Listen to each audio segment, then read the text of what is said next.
an excellent professional record consisting of 26 big victories. Only one defeat, with 21 of his big victories coming by way of knockout.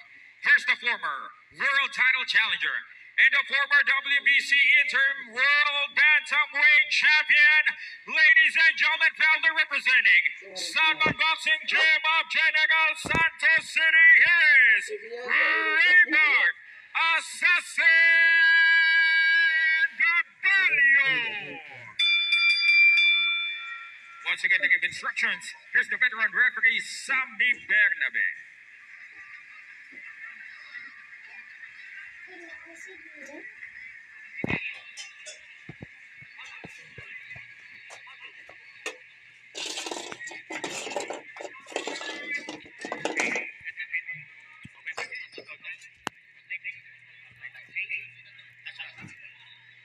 We are in the co-main event of this Sandman boxing promotion fight card.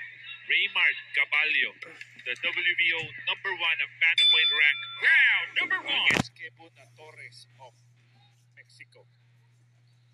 In the last fight of Raymond Gabalio, partner, he won the WBO Oriental Bantamweight title against Kai Parog dito rin sa Midas Hotel. Ito namang si Kenbon Torres comes from Mexico. Alam mo, partner, pag sinabing Mexico at Pilipinas, Rivalry. boxing, oo, Rivalry. stiff rivals yan talaga sa boxing. That left the body by Gabalio. It connects.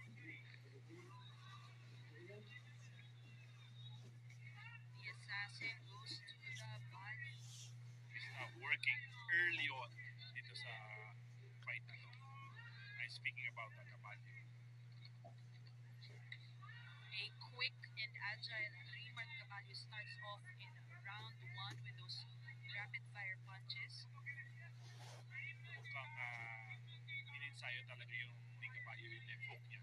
Certainly, partner.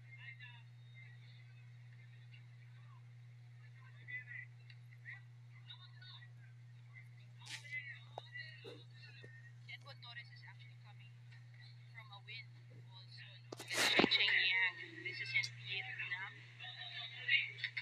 in January 2024. He comes back to the ring facing a huge left hook by Kenbon Torres that catches Gabalio. Kasi pagpasok ng Gabalio, nakaano yung counter. O salubong, Salubong kumbaga. yung counter. That compounds. That left. At that left sends Gabalio to the canvas. The left hand of Kenbon Torres catches Gabalio. And he is up.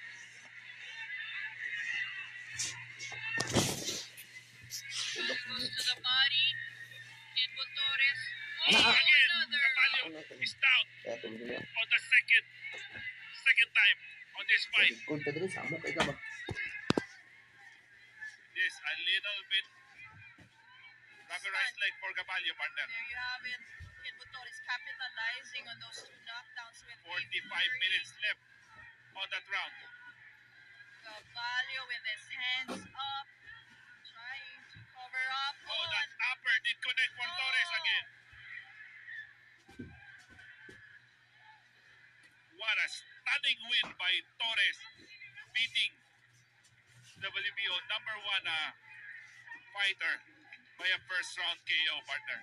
There you have it. Kenbon Torres of Mexico makes a statement here in the Philippines with that spectacular knockout against Raymond Gabalio.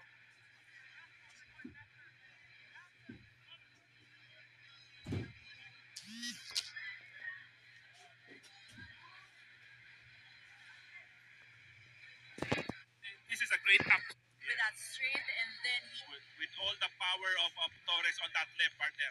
double jab hook and double jab right hook and then left hook. Second time. Second knockdown, double jab, hook, hook, hook that goes through that